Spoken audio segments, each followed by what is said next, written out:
நயன்தாரா தன்னுடைய ஆவணப்படத்தில் உண்மையை பேசியிருக்கிறாரா? தன்னுடைய பழைய காதல்களை மறைத்தது ஏன்? ஆடம்பர திருமணத்தை மக்களுக்கு காட்டுவதன் மூலம் என்ன சொல்ல வருகிறார்? நயன்தாரா லேடி சூப்பர் ஸ்டாரா, கேடி லேடியா? வாருங்கள் பார்க்கலாம். நமது வெற்றியை நாளை சரித்திரம் சொல்லும். ஒலிபெருக்கி நேயர்கள் அனைவருக்கும் அன்பு வணக்கம். இன்னைக்கு நாம இந்த வீடியோவில் இன்னைக்கு சமூகத்துக்கு ரொம்ப அவசியமான, மக்களுக்கு ரொம்ப தேவையான, இன்றைய அன்றாட தேவைகளை பூர்த்தி செய்கிற ஒரு விஷயத்தை பற்றி பேச போகிறது இல்லை. இன்னைக்கு நம்ம பேச போகிறது நயன்தாராவை பற்றி. இப்போ நயன்தாராவை பற்றி இப்போ பேச வேண்டிய அவசியம் என்ன வந்தது அப்படின்னு ஒரு கேள்வி இருக்கும். நெட்ஃப்ளிக்ஸ் ஓடிடி தளத்தில் Nayanthara beyond the fairy tale அப்படின்னு சொல்லிட்டு ஒரு ஆவணப்படம், டாக்குமெண்டரி வெளிவந்திருக்கு. இந்த டாக்குமெண்டரி எதை பற்றினா, நயன்தாரா சமீபத்தில் ஒரு 2 வருஷத்துக்கு முன்னாடி மாமல்லபுரத்தில் உள்ள ஒரு நட்சத்திர ஹோட்டலில் ஒரு திருமணம் நடத்தினார். அவர் விக்னேஷ் சிவன் அப்படிங்கிற இயக்குனரை கல்யாணம் பண்ணார். இந்த கல்யாணத்தை ஒரு பக்காவான வீடியோவை எடுத்து அதை ஓடிடி ரைட்ஸ் கொடுத்து, பல கோடிக்கு ஓடிடி ரைட்ஸ் கொடுத்து அதை ஒளிபரப்புவதற்கான ஏற்பாடுகளை பண்ணார். இது மாதிரி ஹாலிவுட்டில் நடிகைகளுக்கு நடக்கும். அப்புறம் சமீபத்தில் பாலிவுட் நடிகைகள் தீபிகா படுகோனே, பிரியங்கா சோப்ரா, இவங்க கல்யாணத்தில் அந்த மாதிரி நடந்தது. தென்னிந்திய நடிகைகளில் முதன் முறையாக நயன்தாரா இப்படி தன்னோட திருமண நிகழ்ச்சியை, வீடியோவை ஒரு ஓடிடி தளத்துக்கு பல கோடி ரூபாய்க்கு உரிமம் கொடுத்து வித்திருக்காரு. இந்த ஆவணப்படம் தயாராகி கிட்டத்தட்ட 2 வருஷம் ஆச்சு. இது கல்யாணம் முடிந்த 2 மாதத்திலேயே, இது 2 மாதத்துக்குள்ளேயே ஒளிபரப்பாகி இருக்கணும். ஆனால் 2 வருஷம் கழிச்சு இது ஒளிபரப்பாகுது. அதுக்கு என்ன காரணம் அப்படிங்கிறத நம்ம பின்னாடி பார்ப்போம். இப்போ நம்ம என்ன பண்ணணும்னா, அந்த ஆவணப்படத்தில் என்ன இருக்குது அப்படிங்கிறத உங்களுக்கு நான் சுருக்கமாக சொல்லிடுறேன். இது நயன்தாராவோட ஒரு பயோபிக் மாதிரி, அதாவது அவருடைய வரலாற்று, அவரே சொல்கிற மாதிரி இந்த ஆவணப்படம் அவருடைய பேட்டியினுடைய பார்வையில் தான் இந்த ஆவணப்படம் ஒளிபரப்பாகுது. அவர் தன்னுடைய பேட்டியை தன்னுடைய குழந்தை பருவத்திலிருந்தே ஆரம்பிக்கிறார். குழந்தை பருவத்தில் எப்படி இருந்தோம், என்ன படித்தோம், சின்ன குழந்தையிலே டான்ஸ் ஆர்வம், படிப்பில் ஆர்வம் அப்படிங்கிற மாதிரி முதல்ல சின்ன குழந்தைகளில் அவருடைய பருவங்களை பேசிக்கிட்டே வராரு. அதுக்கு உறுதுணையாக அவங்க அம்மா தன்னுடைய மகளை பற்றி ரொம்ப பெருமையாக, படிப்பில் கெட்டிக்காரி, விளையாட்டில் சுட்டிக்காரி, நல்லா டான்ஸ் பண்ணுவான், அது இதுன்னு சொல்லிட்டு பேசிகிட்டே வர்றாங்க. இந்த நேரத்தில் தான் அவருடைய சினிமா ஆரம்பமாகுது. சத்யன் அந்திகாடு அப்படிங்கிற ஒரு மலையாள டைரக்டர் நயன்தாராவோட ஒரு படத்தை ஒரு வாரப்பத்திரிகையில் பார்க்குறாரு. அந்த வாரப்பத்திரிகையை தொடர்பு கொண்டு, இந்த பொண்ணு யார், அழகாக இருக்குது, நான் எடுக்க போகிற ஒரு படத்துக்கு இந்த பொண்ணு தேவை அப்படின்னு சொல்லி கண்டுபிடிச்சி நயன்தாரா வீட்டில் போய் பேசி, அவங்க எம்பிஏவோ பிபிஏவோ படிக்க போகிற நேரத்தில் அவங்களை கன்வின்ஸ் பண்ணி அந்த முதல் படத்தில் சத்யன் அந்திகாடு நடிக்க வைக்கிறாரு. இதை சத்யன் அந்திகாடே பேசுகிறாரு. இப்படி அவர் வாழ்க்கையில் ஒவ்வொரு சம்பவங்களின் போதும் அதோட தொடர்பு உள்ளவங்க சாட்சிகளாக பேச வச்சுருக்காங்க. முதல் படத்தில் அறிமுகமாகிறாரு. அந்த முதல் படத்தை பார்த்து ஆச்சரியப்பட்ட ஃபாசில் என்ன பண்ணுறாரு, தன்னுடைய அடுத்த படம் அதில் அவர் நடிக்க வைக்க கூப்பிட்றாரு. மோகன்லால் கூட அடுத்த படத்தில் நடிக்கிறார். 2வது படமே மலையாள சூப்பர் ஸ்டார் மோகன்லால் கூட நடிக்கிறார். இதுதான் நயன்தாராவுக்கு அடித்த முதல் அதிர்ஷ்டம். அப்படியே டெவலப் ஆகி வர்றாரு. அடுத்து அப்படியே தமிழுக்கு வர்றாரு. தமிழில் ஐயா படம், ஹரி இயக்கத்தில் வெளிவந்த படம், சரத்குமாரோட படம். சரத்குமார் ஜோடியாக தமிழில் ஐயா படத்தில் அறிமுகமாகிறார். ஒரே பாட்டு அவர் உச்சத்தில் கொண்டு வச்சு, ஒரு வார்த்தை பேச 1 வருஷம் காத்திருந்தேன். இப்போவும் நீங்கள் அந்த பாட்டை போட்டு பாருங்கள். நயன்தாரோட அழகு அப்படி அந்த கிராமிய மனத்தோடு அப்படி இருக்கும். அவர் பிற்காலத்தில் வேறு மாதிரி பீனிட்டிஸ் வரைக்கும் போனார், அது வேறு விஷயம். ஆனாலும் இப்போவும் நீங்கள் அந்த பாட்டை கேட்டிங்கன்னா பிரமாதமாக இருக்கும். அப்புறம் ஐயா படத்தில் அடித்த உடனே அடுத்த பாய்ச்சல் பார்த்தீங்கன்னா சந்திரமுகியில் ரஜினி சோடி. அப்புறம் அடுத்து இப்படி அவருக்கு அதிர்ஷ்ட தேவதை கூடவே இருந்ததுனால அடுத்தடுத்து டக்குன்னு அடுத்தடுத்த படங்களுக்கு போய் வேகமாக முன்னேறி தென்னிந்திய நடிகைகளில் ஒரு முக்கியமான நடிகையாக மாறுறாரு. இதெல்லாமே நயன்தாராவே அந்த ஆவணப்படத்தில் தன்னுடைய பேட்டியாக சொல்கிறாரு. அதற்கு இடையில சப்போர்ட்டிவாக அவர் கூட பணியாற்றின டைரக்டர் அட்லி, அப்புறம் விஜய் சேதுபதி, அப்புறம் நெல்சன் வெங்கடேசன், கோலமாவு கோயில் எடுத்தார்லையே அவர் தொடர்புடையவங்களுடைய பேட்டி அங்கங்கே பிட்டு ஒளிபரப்பாகுது. அப்புறம் அப்படியே இப்போ ஒரு கதைக்கு வர்றாரு. இப்போ என்ன, இடையில அவர் அவர் தன்னுடைய பேட்டியில் சொல்கிறார். என்ன சொல்கிறாருன்னா, எனக்கு ஒருத்தரோட ரிலேஷன்ஷிப் இருந்துச்சு, ஆனால் அது வந்து கண்டினியூ ஆகலை. அவருடைய குணங்கள் எனக்கு போக போக பிடிக்காம போச்சு. அவர் என்னை புரிஞ்சிக்கல, என்னால் அவரை புரிஞ்சிக்க முடியல. அப்புறம் வந்து என்னைய சினிமாவில் நடிக்கக்கூடாதுன்னு சொன்னார். அப்போ நம்ம கேரியர் என்ன ஆகுறது அப்படின்னு நான் பயந்தேன். அப்போ வந்து எனக்கு பெரிய மெச்சூர்டெலாம் இல்லை, ரொம்ப மெச்சூர்டு தன்மை இல்லாமல் இருந்ததுனால என்னால் எந்த முடிவும் எடுக்க முடியாமல் 2 வருஷம் நான் வந்து படத்தில் நடிக்கிறதே விட்டுட்டேன். அதுக்கப்புறம் நாகார்ஜுனா சார் தான் ஒரு நாள் திடீர்னு ஃபோன் பண்ணி, நீ இப்படி இருக்காதம்மா, நீ படத்தில் நடிக்கவாமா, தெலுங்கு படம் ஒன்று இருக்குது, எனக்கு ஜோடியாக நடிக்கவாமான்னு கூப்பிட்டாரு அப்படின்னு சொல்கிறாங்க. இந்த நேரத்தில் நாகார்ஜுனா வந்து அந்த பேட்டியில் அதை உறுதிப்படுத்துகிறாமா, நயன்தாராவை நான் தான் ஃபோன் பண்ணி கூப்பிட்டேன், அப்படி அந்தந்த நேரத்தில் அந்தந்த சாட்சிகளை வச்சுக்கிட்டு என்னுடைய கதையை அப்படியே சொல்லிக்கிட்டே போகிறாரு. கடைசியில் சினிமாவில் என்னுடைய 2வது ரவுண்டு ஆரம்பித்து இன்னும் வேகமாக வளர்கிறாரு.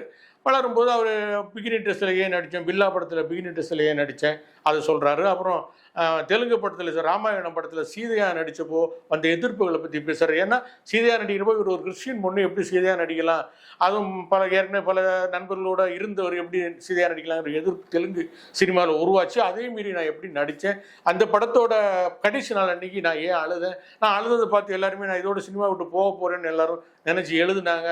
இதெல்லாம் வந்து அவர் விழாவாரி அப்படின்னு சொல்லிக்கிட்டே வர்றாரு. கடைசியில் வந்து நானும் ரவுடி தான் அந்த படத்தில் வந்து நிற்கிறாரு. இங்கே தான் இந்த ஆவணப்படத்தோட கிளைமேக்ஸ் இங்கே ஆரம்பிக்குது. அந்த நானும் ரவுடி தான் படத்தில் என்ன சொல்கிறாரு, அந்த படத்தோட படப்பிடிப்பின் போது அந்த விக்னேஷ் சிவனை முதல்ல பார்க்குறேன். இந்த பையன் நல்லா இருக்கானே, நல்லா சுறுசுறுப்பாக வேலை செய்கிறானே, இவனுடைய ஸ்டைலு இவனுடைய மேனரிசம்லாம் வேறு மாதிரி இருக்கேன்னு முதல்ல நான் வந்து விக்னேஷ் சிவனை ரசிக்க ஆரம்பிக்கிறேன். அப்புறம் நான் படிப்படியாக காதலிக்க ஆரம்பிக்கிறேன். அதுக்கப்புறம் நம்ம அந்த படம் முடிகிறதுக்குள்ளே நாங்கள் காதலிக்க ஆரம்பிச்சிட்டோம். நான் தான் ஃபஸ்ட்டு ப்ரொப்போஸ் பண்ணேன், அவன் நம்பலை. அவருக்கே வந்து நமக்கு நயன்தாரா கிடைப்பாங்களா அப்படின்லாம் கூட அவர் பயந்துருக்கலாம். கடைசியில் அவருக்கு நாங்கள் 2 பேரும் அந்த படம் முடிவதற்குள்ளே நாங்கள் லவ் பண்ணோம். அதுக்கப்புறம் பல வருஷங்கள் லவ் பண்ணி அப்புறம் ஒரு குறிப்பிட்ட தேதியில் கல்யாணம் பண்ணோம் அப்படின்னு சொல்கிறாரு. அப்புறம் அந்த கல்யாண காட்சிகள் மகாபலிபுரம் ஓட்டத்தில் ஸ்டார் ஹோட்டலில் ஒரு பெரிய பிரம்மாண்டமான கண்ணாடி மாளிகையில் வந்து அவருடைய கல்யாணம் நடக்குது.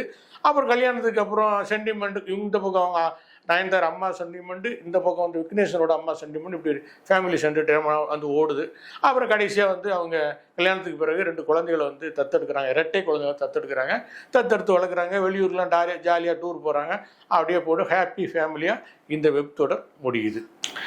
இந்த ஆவணப்படத்தின் மூலம் நயன்தாரா என்ன சொல்ல வர்றாருன்னா, அவர் அப்படியே ஒரு நேர்மையான ஒழுக்கமான பர்ஃபெக்டான ஒரு வாழ்க்கையை வாழ்ந்த மாதிரியும், அதற்கு சிலர் இடையூறு செய்தது மாதிரியும், அதையும் தாண்டி அவர் வளர்ந்தது மாதிரியும், கடைசி நேரத்தில் தன் மனசுக்கு பிடித்த ஒருவரை கரம் பிடித்தது விட்டதாகவும் ஒரு நேர்மையான ஒரு பாசிட்டிவான டாக்குமெண்டேஷனை இதை உருவாக்கியிருக்காரு. இந்த டாக்குமெண்ட்ரி இயக்குனதாக வேற ஒருத்தர் பேர் போட்டாலும் இது வந்து விக்னேஷ் சிவன் தான் இயக்கியிருக்காரு அப்படிங்கிறது ரொம்ப தெளிவாக தெரியுது. ஏன்னா சென்டிமெண்ட் இடம், கிளைமேக்ஸு, ஃப்ளாஷ்பேக்கு, இப்படி ஒரு சினிமாவுக்குரிய எல்லா அம்சங்களையும் அங்கங்கே வச்சு பண்ணுறது பார்க்கும்போது நிச்சயம் இது விக்னேஷ் சிவன் டைரக்ட் பண்ண ஒரு படம் தான். இப்போ இந்த டாக்குமெண்ட்ரியில் நயன்தாரா சொல்லாத விஷயங்கள் இருக்குது.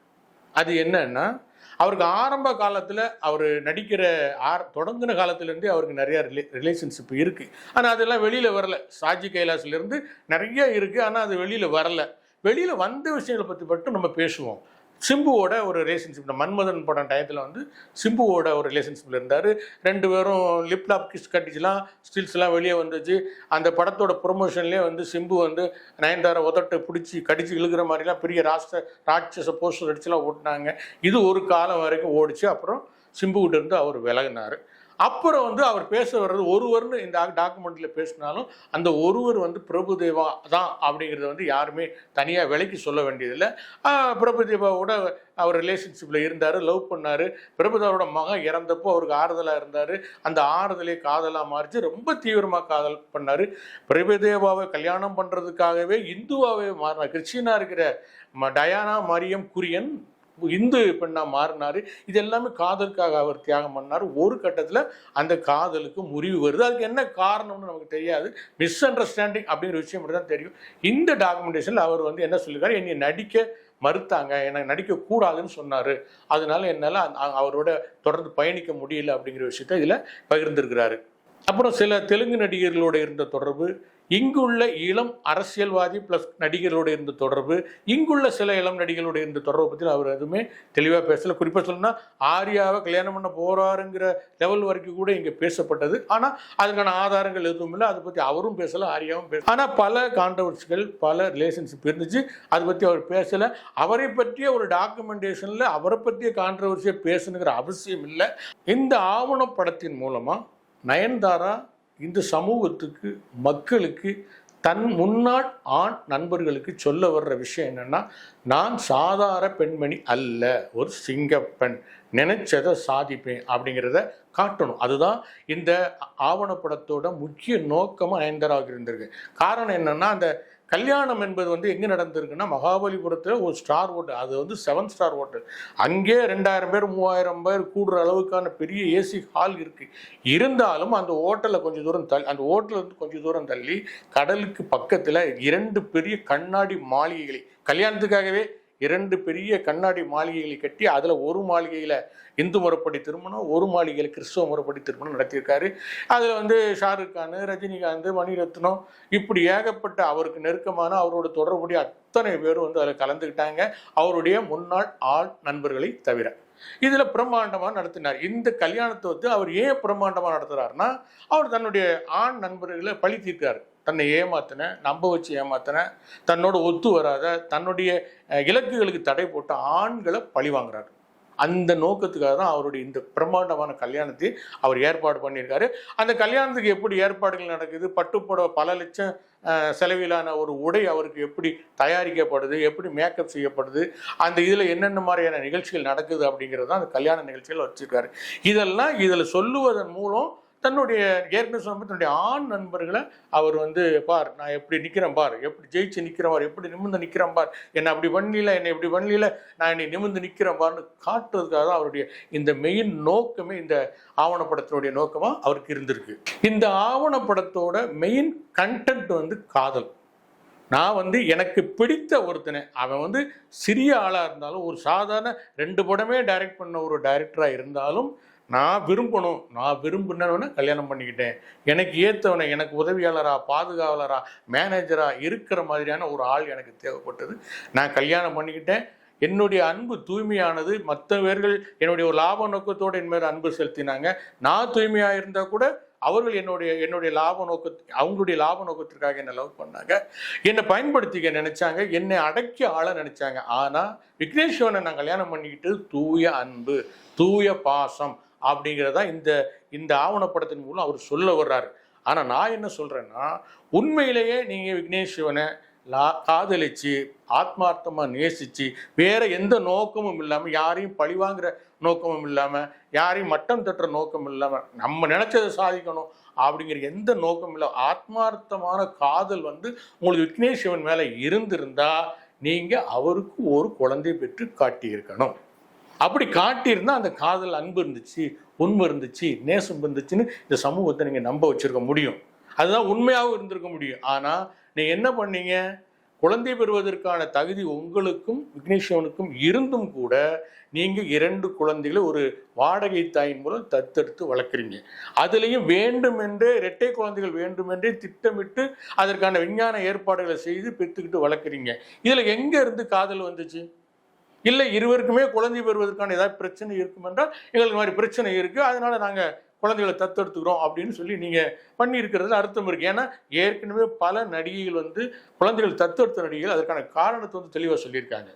நான் வந்து கல்யாணமே பண்ணிக்கல, ஆனால் எனக்கு ஒரு குழந்தை வேணும் அப்படின்னு சொல்லிட்டு தான் சுஷ்மிதா சென் வந்து குழந்தைகளை தத்தெடுத்து வளர்க்குறாங்க. இப்படி அவங்களுக்கு காரணம் சொல்லும்போது உங்களுக்கு ஏன் காரணம் சொல்ல முடியலை? ஸோ விக்னேஸ்வரன் மூலம் குழந்தை பெற்றுக்காம ஒரு வாடகை தாயின் மூலம் குழந்தை பெற்றுக்கிட்ட நீங்கள் எப்படி அவரை நேசிக்கிறவரா, அன்பாக இருக்கிறவரா சொல்ல முடியும்? அதுவும் அந்த ஆவணப்படத்தில் அவர் என்ன சொல்கிறாருன்னா, நயன்தாரா என்னை அப்பப்போ அடிக்கும், அது கொசு அடிக்கிற மாதிரி அப்படின்னு சொல்கிறாரு. நயன்தாராவோட மாற்று கருத்து வரும்போது நான் எப்பவுமே அவங்க கருத்தோட ஒத்து போயிடுவேன் அப்படிங்கிறாரு. அப்போ இதுலேருந்து என்ன புரிஞ்சுக்க முடியுது? என்ன 2 பேருக்கும் மியூச்சுவல் அண்டர்ஸ்டாண்டிங்னா 2 பேருக்குமே வாழ்க்கையில் சம உரிமை இருக்கணும், கருத்தில் சம உரிமை இருக்கணும். அதுதானே உண்மையான அன்பு. ஆனால் அது அவரே வெட்ட வெளிச்சமாக போட்டு காட்டுறாரு. எங்களுடைய 2 வாட்டி தனிப்பட்ட வாழ்க்கை இப்படி தான் இருக்குது, எல்லாமே அந்த அம்மா எடுத்துக்கிற முடிவு தான், அடித்தா கூட பட்டுக்குவேன். அது தானே சொல்ல வர்றாரு. அது பளிச்சுன்னு ஒரு அப்பாவி மாதிரி ஒரு கிராமத்தான் மாதிரி நேரடியாக சொல்ல முடியல. அது ரொம்ப டீசெண்டாக நாகரிகமாக அவர் பேட்டிங்கிற முறையில் அதை வெளிப்படுத்துகிறாரு. இது எப்படி உண்மையான காதலாக இருக்க முடியும்? இது எப்படி உண்மையான தாம்பத்திய வாழ்க்கையாக இருக்க முடியும்?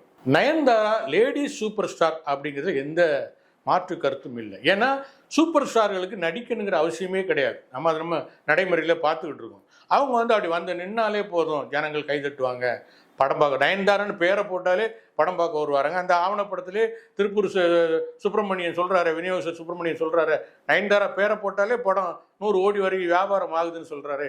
ஸோ நீங்கள் நடிக்கவே வேண்டாம், வந்து ஸ்க்ரீனில் நின்னாலே உங்கள் படம் வியாபாரமாகும், ஜனங்கள் கூட்டம் கூடுவாங்கிறது உண்மைதான். நயன்தாராவுக்கு அந்த ஒரு சக்தி இருக்குங்கிறது உண்மைதான். அவர் லேடி சூப்பர் ஸ்டாருங்கிறதுல எந்த சந்தேகமும் கிடையாது.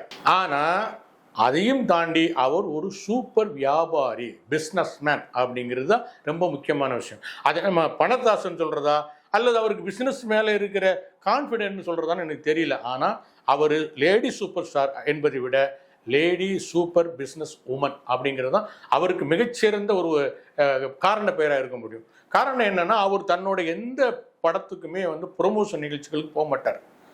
ஆனால் கடத்திறப்பு விழாவுக்கு போவார், விருது வாங்கும் விழாவுக்கு போவார். விருது வாங்கும் விழாவுக்கு ஏன் போகிறாருன்னா, விருது கொடுக்குறவங்களுக்கு அவருக்கு பணம் கொடுத்து தான் கூப்பிடுறாங்க.